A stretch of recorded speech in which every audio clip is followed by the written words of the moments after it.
Hello everyone and welcome back. In today's video, I'm going to show you how to sort and filter data in Excel step by step.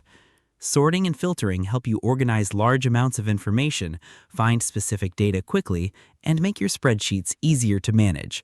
So let's get started. First, open Microsoft Excel on your computer.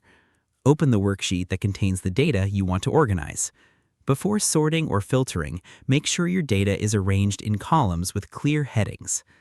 Next, select any cell inside your data range. Go to the Data tab at the top of the Excel window. In the Sort and Filter section, you will see several options. To sort your data, click on Sort A to Z to arrange text in alphabetical order or numbers from smallest to largest.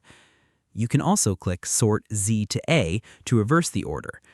If you need more control, click on Sort. A sort window will open.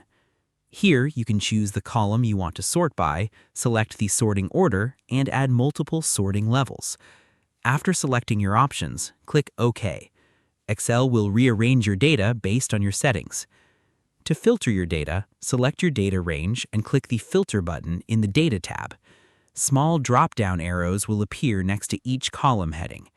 Click one of the arrows to view filtering options. You can select specific values, search for items, or use filters such as text, numbers, or dates.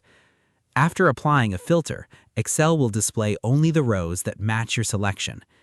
To remove a filter, go back to the Data tab and click Clear or turn off the filter option.